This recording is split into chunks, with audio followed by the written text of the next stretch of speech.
I mean, Paul, amazing achievement. Congratulations. Thank you very much. Very, very tense, spine tingling. That's about the 5th time I've seen it, and every single time that last scene just kills me.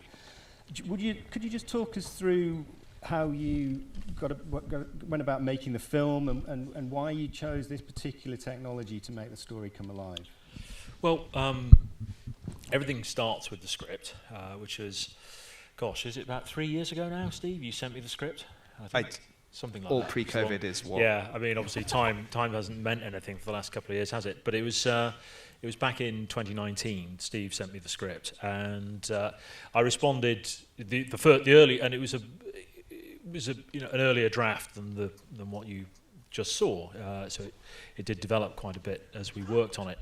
But I responded to the characters, to the story, to this idea of this group of people who are, in charge of a very important operation, and the last thing on their minds is the consequences for the people who are in the target zone.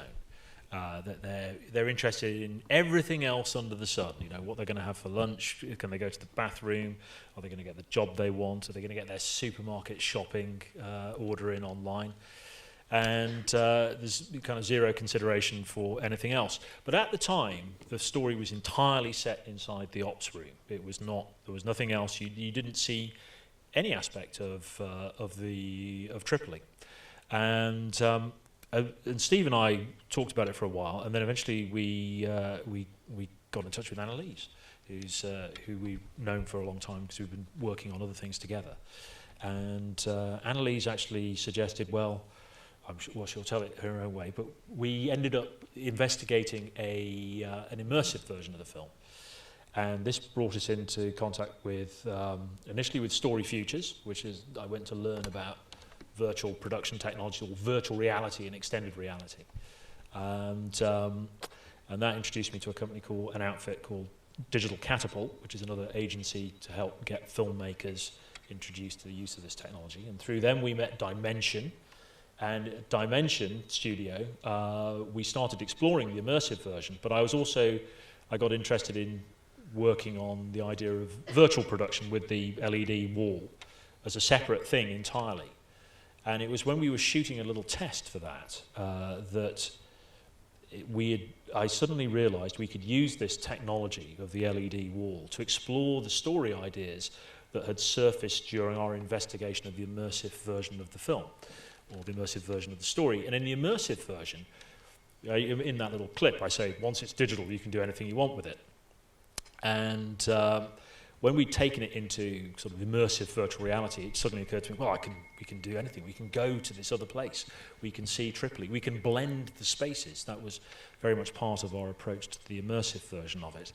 And when I saw what we could do with the LED screens, I thought, well, we can actually go back to making this as a film, which really was always where my heart was, set. I wanted to make a film, and use this technology to explore this idea of putting both worlds on the screen at the same time.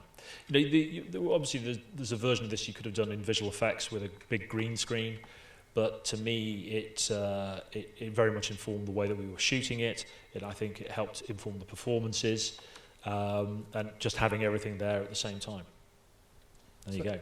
So I think it probably would be a good time to pick up on that inform the performances point you made there, Paul, and ask Raha, who you're classically trained. You came from the Royal Scottish Conservatoire, if I remember rightly. I'm sure they didn't cover virtual production when they were talking you through the techniques. No. Could you just sort of share with us your experience of working on that type of production? Was it any different to what you're used to? Yes and no. No, because it didn't hinder me in any way, I think, in my performance, in terms of it was my friend. I treated it like a friend, and I trusted it, and I knew that it would make me look good and help me.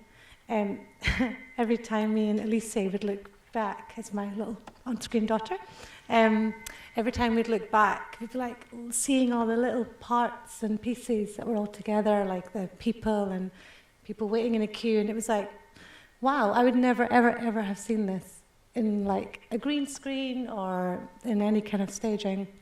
the fact that we got to see life there was beautiful, and it enhanced and helped me feel like, yeah, I'm here. Like we were saying earlier, minus the heat, which was nice, and also like tiredness and stuff when you're traveling as an actor and you're working early starts and stuff.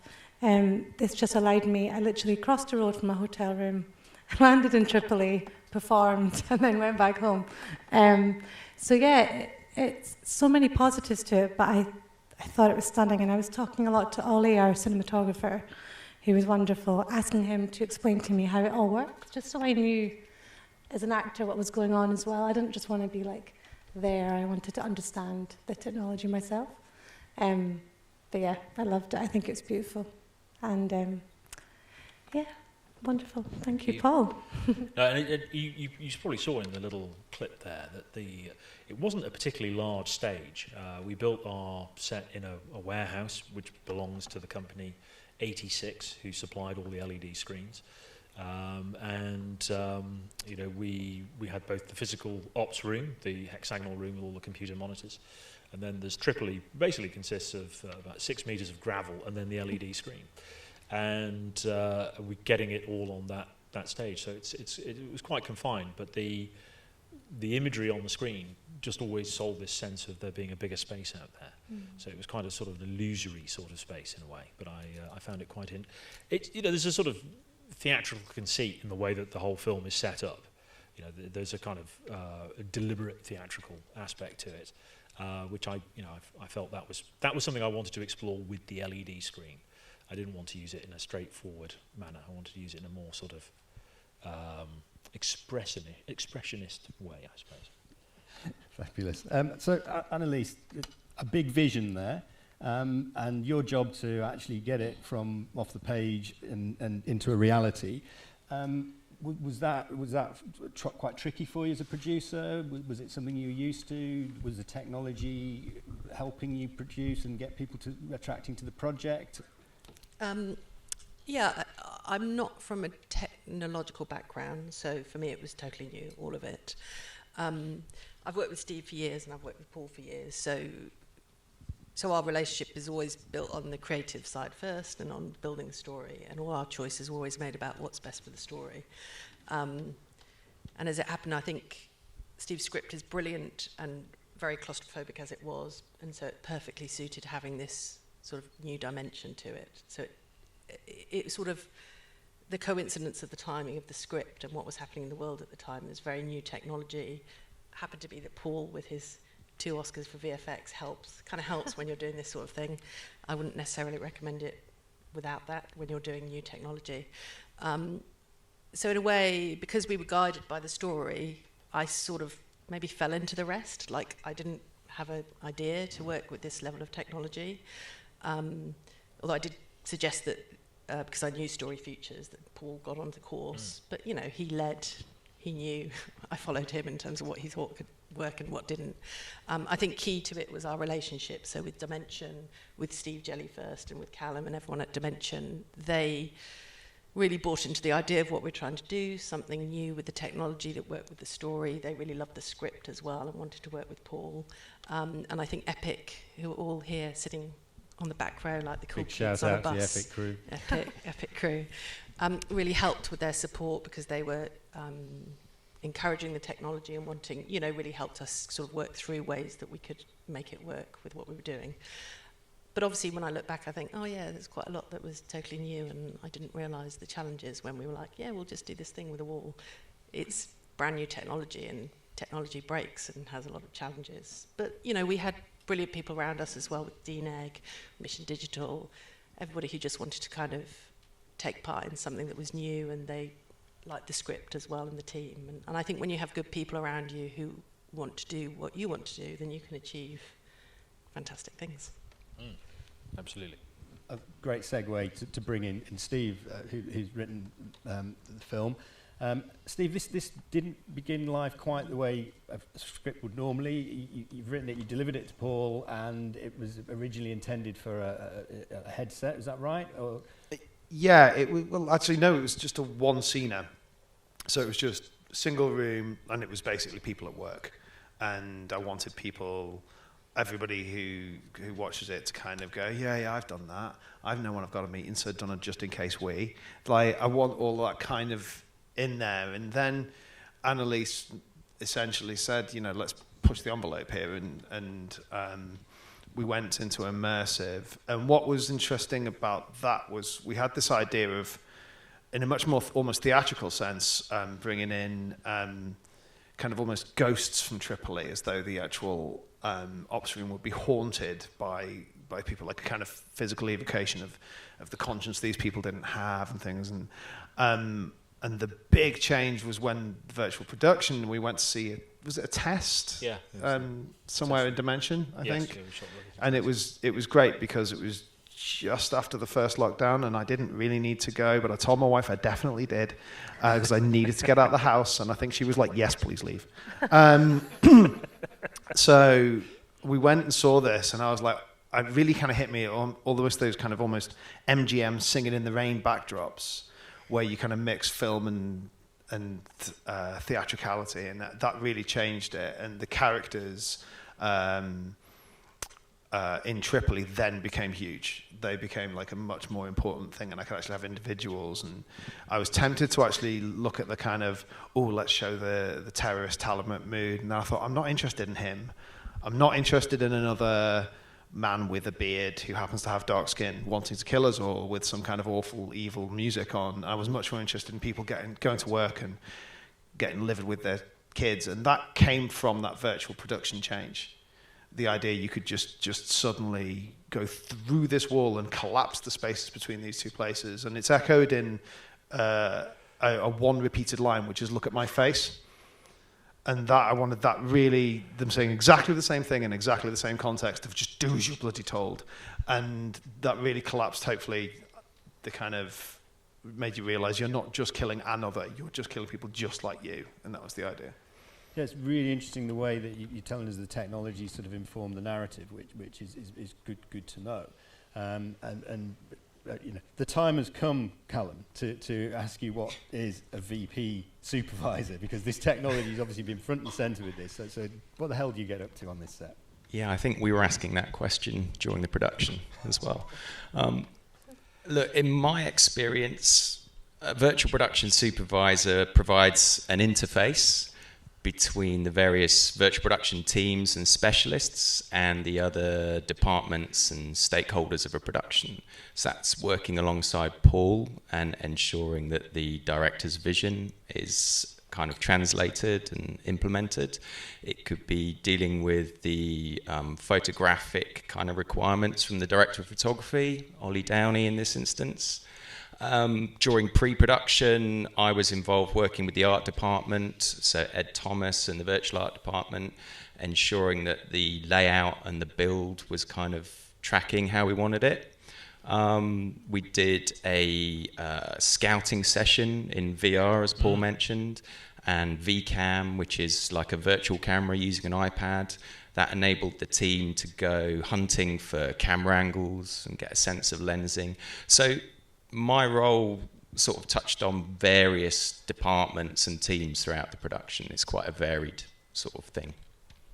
But presumably, Paul, with your extensive background and multi-Oscar winning kind of performance in VFX, this wasn't quite the challenge that it may have been for Annalise and Steve and the rest of the team. But how do you work with the technology in this respect? So because it has to drive the story, it has to drive the narrative. And I mean, you've got an idea of what you wanted to do, and which, as I say, was put both worlds in front of the camera at the same time.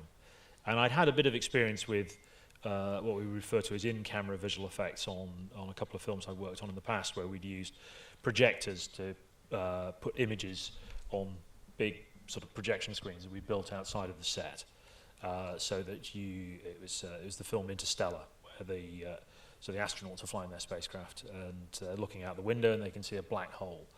And we had created those images up front and put them onto the set and got them in camera.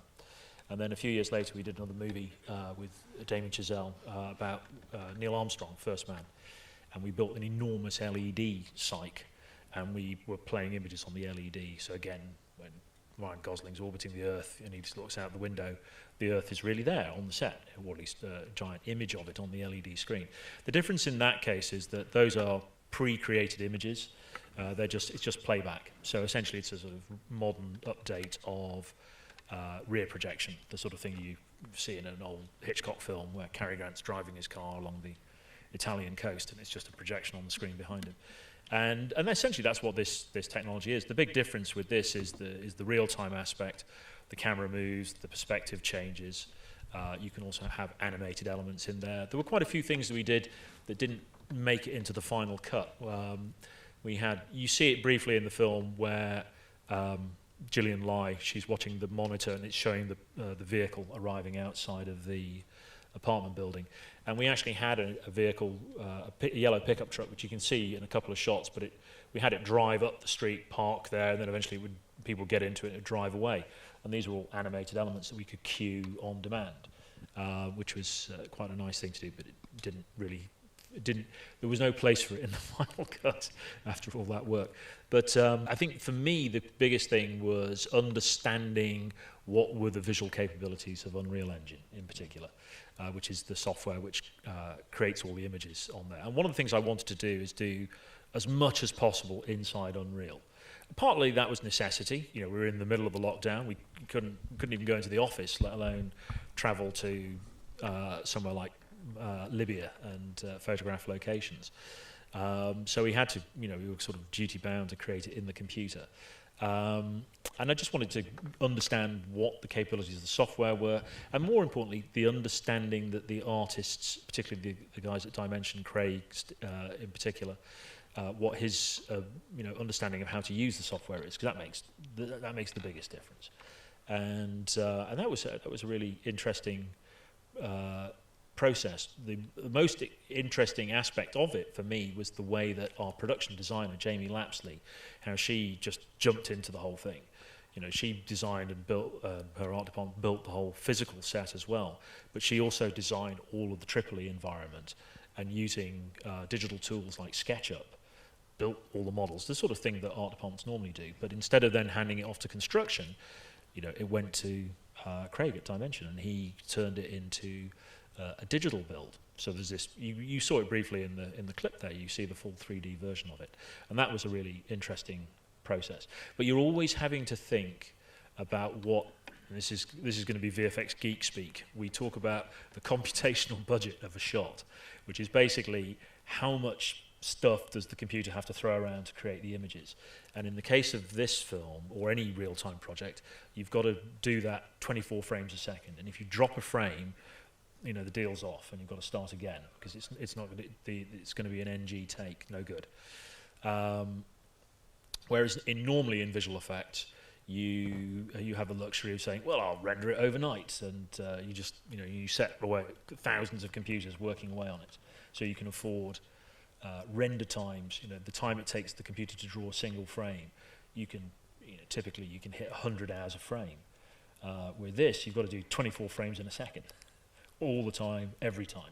So that is you're always trying to find that balance between the complexity of the image, the kind of, you want it to be visually rich. At the same time, you're also aware that, well, if I add all this, it might cause it to start chugging, and then I'm going to have to think of something else. So you're constantly optimizing. So you've got that in your back of your mind all the time. So that's your computational budget. Yes. So Annalise, the real budget, how did the computational budget affect the real budget? Were you able to get the vision in on budget and on time? Well, I know you did anyway, but thinking about things like the difference between the technologies versus the real live technology, the set, in terms of the art department, what Jamie was able to achieve, were you able to sort of manage the relationships between each of the departments in the same way you would on a normal set?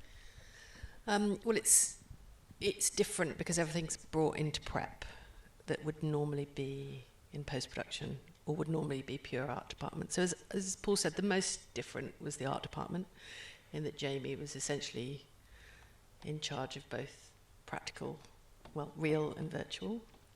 And the amount of prep needed, those were the biggest differences. For the cinematographer, there were some differences, but I think less. And I know Ollie compared to a green screen, Ollie loves this screen because he got to control it. He got to control how it looked, and he wasn't turning it over to post-production. So in that way, it's much more exciting and much more part of the collaboration and all the HODs joining together and the director to create a cohesive vision. So in that way, it's all much better. But those were the two biggest differences for the departments. I mean, for costume and makeup, it's not as different. And I think for the actors, from what they've said, they prefer it because they can see what they're acting against. Does that ring true for you, Rahel? Is that your understanding? Yeah, like I said, it was so like, oh, sorry. Yeah, like I said, getting to see it, like I've never been to Libya, so I could only have my imagination to play with. But talking about Jamie, she was amazing. She was telling me how she found this particular shop in this street, in the city, and how she spoke to people's family members and they would explain how it looked, because she couldn't go and figure it all out. So the amount of detail she found was amazing. And yeah, as an actor, getting to see, and also having like a virtual cast with me, like all the people in the background and stuff. Yeah, I loved it. That must have been interesting for you to have what used to be called vractors and probably meta-humans or something wandering around in the set. Avatars. Was that, did it freak you out, or were you able to just think, it helped you with your presence and understanding of situating yourself in that time and that space? No, it completely helped me. And also just seeing people around me that looked like how I was meant to look as well. So like, I was from Libya, the kind of dress and the streets and everything. I was part of their world, obviously much more than part of this world, even though I could see the other actors in front of me. Yeah, I felt like we belonged to that space, and I wanted to do it justice because, you know, I was wondering. That's why I was talking so much to our cinematographer, just to make sure, like, you know, like, well, how can I move? What can I do? Yeah, how much do I have to play with? And we kind of played a lot and made sure the camera could fit us all in, because with the ball and stuff, we were like running around the stage. Brilliant. Well, I'm acutely aware of time, and I'm sure you're all itching to get in on the conversation. Before you do, I have to ask Steve about the deftly manoeuvres through the drama there, from the comedy in the opening sequences through to the sort of big turn and the twist where I feel, my goodness me, I'm laughing at this now, I shouldn't be. It got really serious. Is that something you baked into this right at the beginning? Yeah, it's I've always liked to mess around with tone, which is something that a lot of people don't like, but has now changed a huge amount. So even something like Yellow Jackets, I don't know if anybody's seen that, it's amazing. And it's really funny and really scary and really weird and things like that. So I've always had that. In terms of the pacing, have an Annalise friend producer who will say, cut that. I know you think it's funny, but cut it. And she's always right. And one of the things that really, because during the shoot, it wasn't easy. It was during the Johnson variant. That's what I'm calling it. And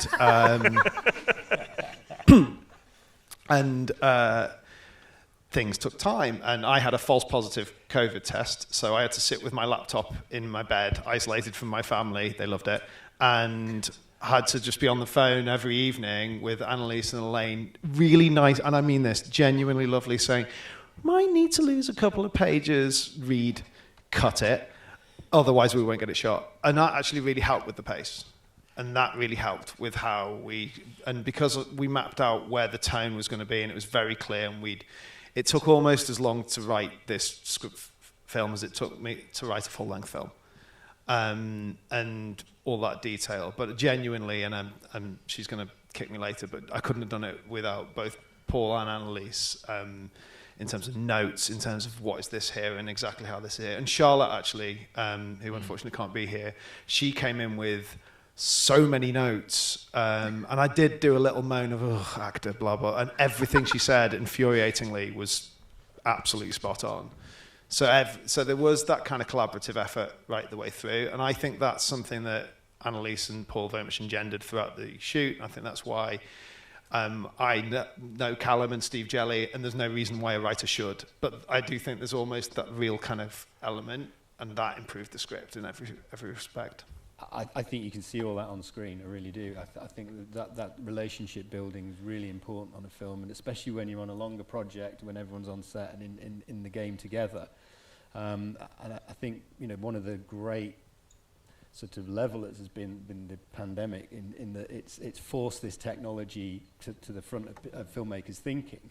And I've just sort of come to Callum for a last note on in terms of the technology, but are you seeing more and more filmmakers asking for this technology or getting interested in it? Yeah, absolutely.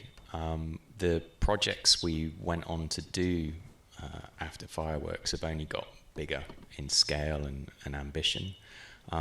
But at the same time, you know, out there you're seeing filmmakers at all levels interested in virtual production, LED volume filming, and other types of virtual production. You know, within the virtual production tool set, that now encompasses things like performance capture and motion capture, digital avatars, and the volumetric video that my studio does. So it all sits under the broad umbrella of virtual production, and there's a lot that filmmakers can engage in there. Brilliant. So I've got the beady eye of Beatrice on me there, saying it's now time to go to the audience. So we've got mics either side of the auditorium there. Stick your hand up. I'll do my best to spot you. There are some lights on the stage here, but you might want to think about... I'm sure the Epic crew have got something they want to ask. So at the moment, I'm writing my dissertation on virtual production, and I think one of the biggest focuses is just trying to understand when a film idea is appropriate to be for virtual production to be used on it. And I'd just like to know what about this film meant that virtual production was an appropriate approach.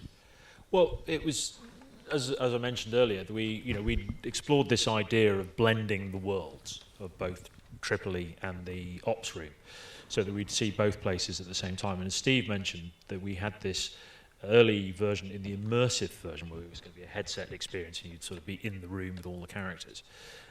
This idea of Tripoli sort of bleeding through into the space of the ops room, and then we would see the ghosts of the people in Tripoli. They would be sort of semi-transparent versions of themselves wandering through the space, so the two spaces are coexisting.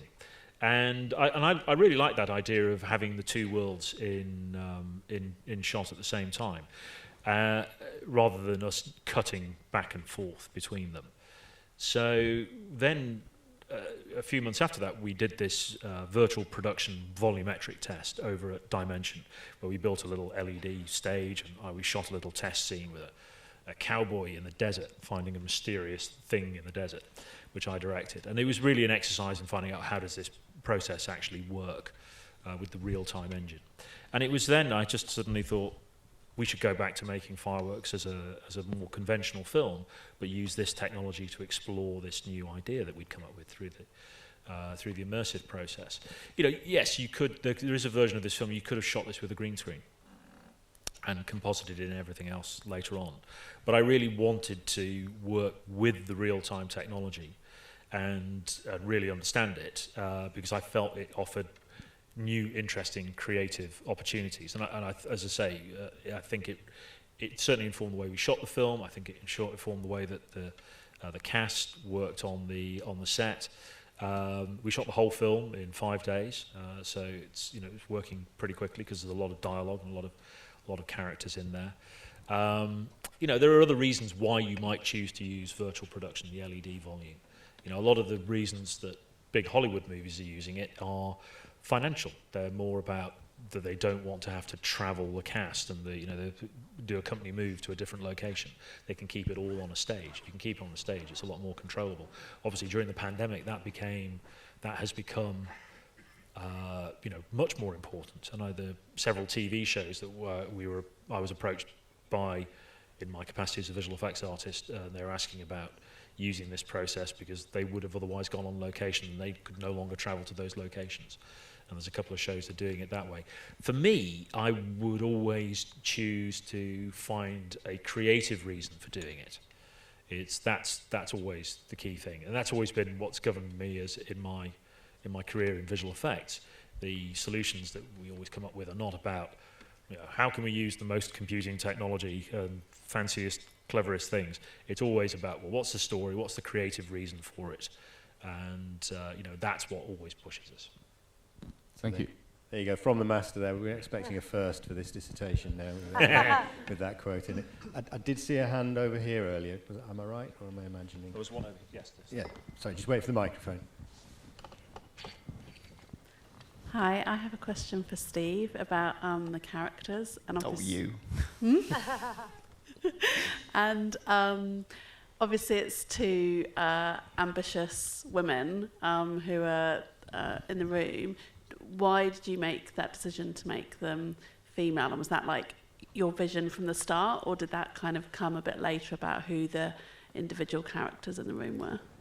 As Annalise never tires of telling everybody, almost all of my films, TV series and plays are about a woman who finds her conscience, or starts with what she thinks is a conscience and then loses it through being a bastard. And that is basically it. Those are the two films that I write. And I think it's mostly because I love my mum, but she terrifies me. And genuinely, and her mum, who I adored, who also terrified me. And so I think there's that.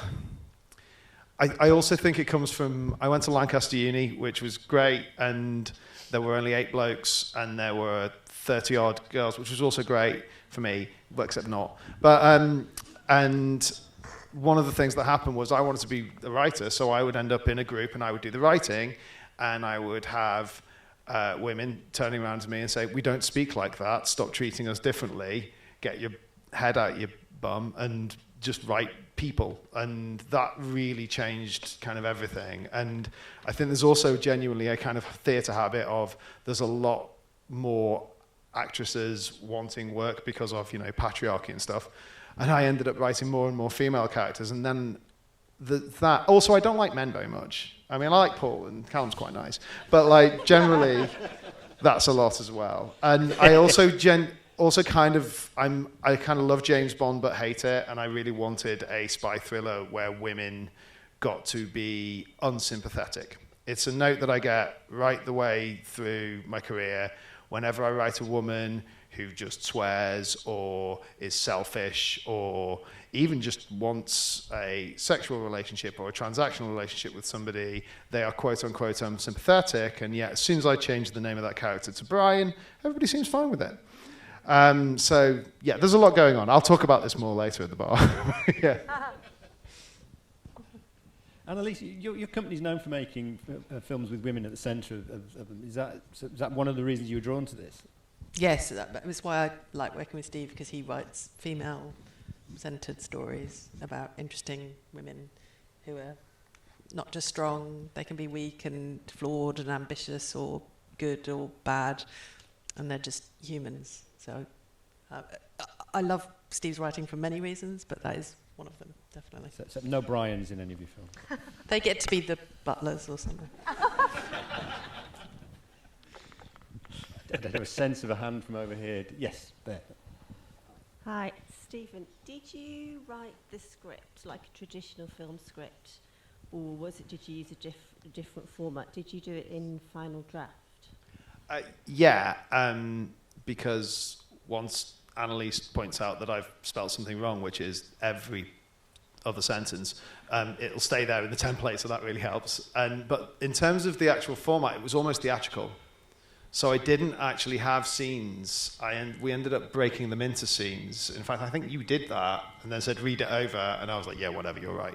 But was it you and Elaine did it? Yeah, I think it was a sort of practical thing for the shooting. Yeah, because it was hard because I didn't want to put scenes in because I wanted anybody like Charlotte and Denise to read it and read that flow. But I knew that we'd have to break it up practically.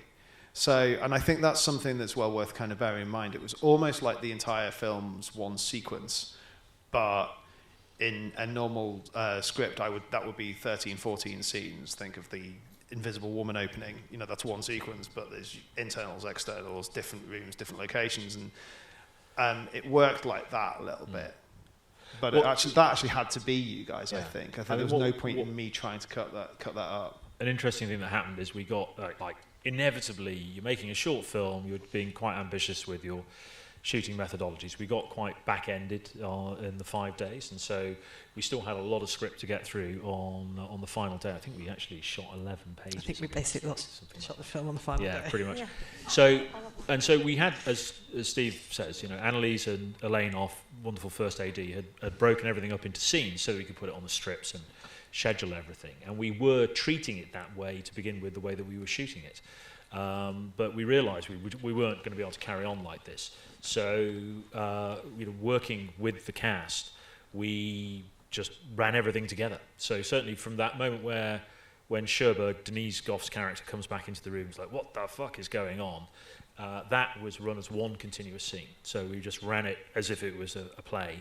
And then Ollie and me, we figured out what our coverage was going to be. I had very extensively storyboarded the whole film. I storyboarded every single shot. And like the best plans, once they come into contact with reality, they tend to fly apart. But at least I had this in my mind, and I had the storyboards. The storyboards, incidentally, we created in virtual reality because we had our digital model of the whole set and the world of Tripoli, and we'd done this digital scout where we put on the headsets and also had the virtual camera to figure out camera angles. I then was capturing frames from this. We had avatars representing all the cast. So Rahad, you had a digital equivalent who sat in the VR version that we could slide around like chess pieces and figure out shots and things.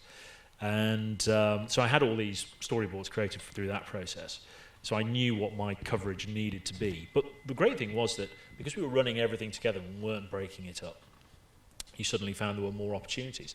There's a great moment where Denise is going over my dead body, or rather the smouldering corpses of your careers, and she turns round to say it to the whole room, which wasn't originally in my plan. And we suddenly realised, it'd be great to get this from both sides, and sort of going around her, as she's basically, directing her withering fire against everybody, the sort of exterminating angel in the middle of the room.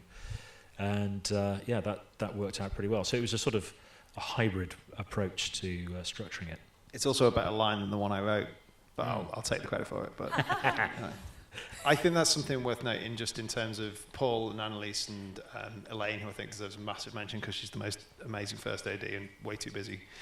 And the actors in particular are on point, because as Annalise did not tire of reminding me during the shoot, I'd written a really complicated short film with a lot of plot and a lot of exposition and a lot of characters, and you guys were amazingly on point.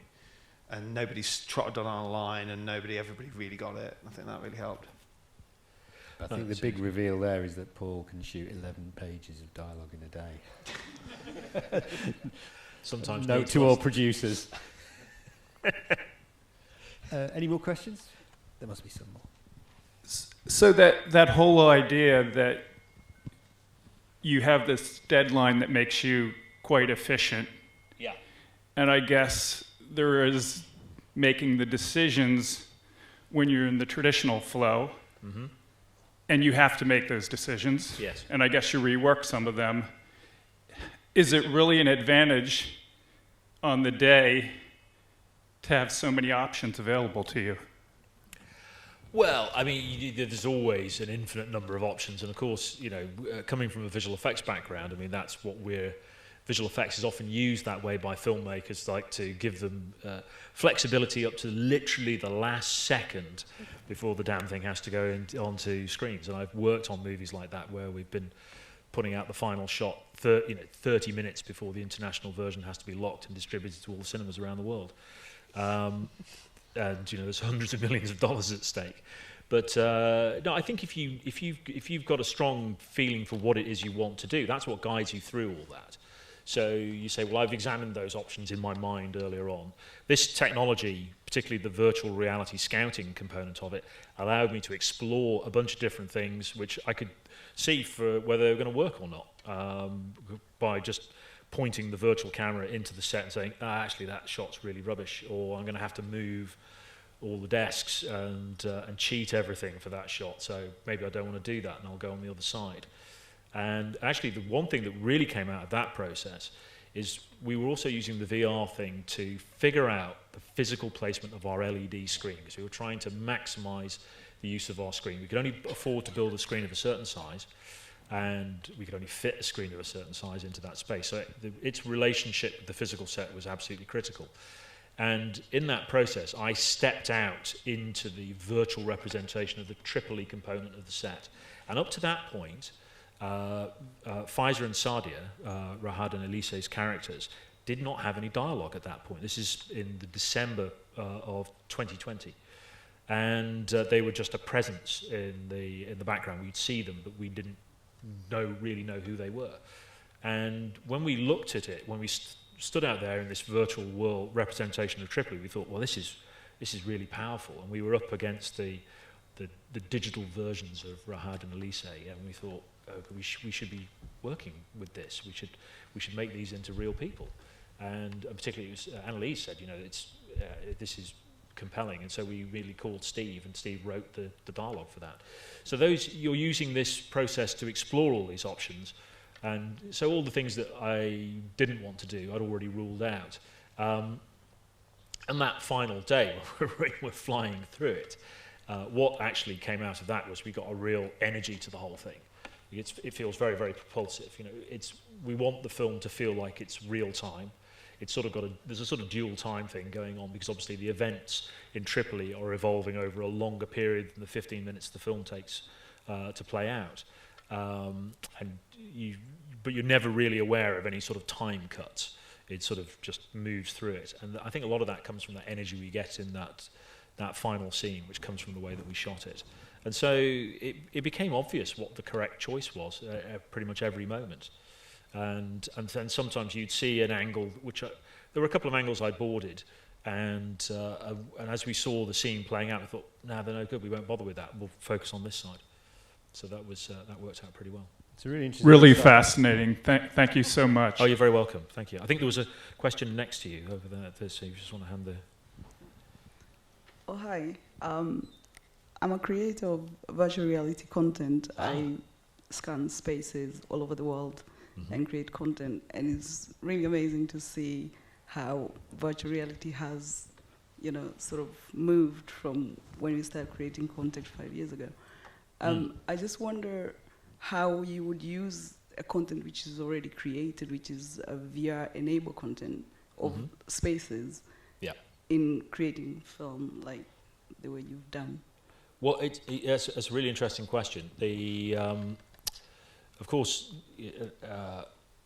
a piece of software like Unreal Engine also comes along with there's a huge digital backlot and props warehouse, almost is probably the best way of describing it, what's referred to as the marketplace. And in fact, a lot of the digital set dressing in our Tripoli world is drawn from that. So they're already pre-existing objects that you can just sort of like pick them from a catalogue and then download them and pop them into your scene. And there's whole worlds in there as well. So I suppose you could treat it in a way, it's a little bit like real world locations. There's a location exists, you want to go and film, in front of, I don't know, St. Paul's Cathedral. But in this case, St. Paul's Cathedral exists inside the computer, and it's already there. We already do that. In visual effects, that's a common thing. We often recycle things from other films, and we don't tell the original filmmakers. So there may or may not be some digital objects that pop up in different things. But they kind of know that happens because they benefit from them themselves. But I guess that's always been part of filmmaking. So I don't see any kind of philosophical difference with pre-created, VR-enabled content. It just becomes something else, which is a resource that you can draw on. Interestingly, the whole thing about VR having advanced, I started my career like 30 odd years ago working in the games industry as an animator for a games company in Liverpool, and I remember VR was going through its first flush of excitement at the time, long forgotten games and things like that. And I remember asking my boss, or the guy who was going to hire me, And he said, are you doing anything with virtual reality? And I was a very eager, recently graduated digital artist. And he just looked at me and he says, I only have one eye. I can't see the point. And we didn't do any virtual reality, and that was it. And it died at the time, so it's come back now. He really did have only one eye. Well, he looked like he had two. He'd take one of them out in the pub when we all got a bit hammered. Well, thanks for that insight, Paul. There you are. See what I did there. Brilliant. I'm afraid we don't have enough time for any more questions, but thank you I monopolised that. for the panel's insightful analysis of the film. We just got one shameless plug for fans of Callum Macmillan there. We're running, StoryFutures are running another StoryFutures hands-on lab, which Paul did one yesterday, that's why I'm thinking that, which Callum has kindly agreed to lead for us, and that happens in, someone will help me here with the date, the 20th of April. So please do join us if you can for that. We have booked him, he's definitely showing. Just before we thank the panel, just to say that when we're off the stage, we've got one last instalment of the behind the scenes for you, and then please join us for drinks in the bar. I think I can safely say that. So if you just join me in thanking the panel for some great insight into the film. Thanks for coming.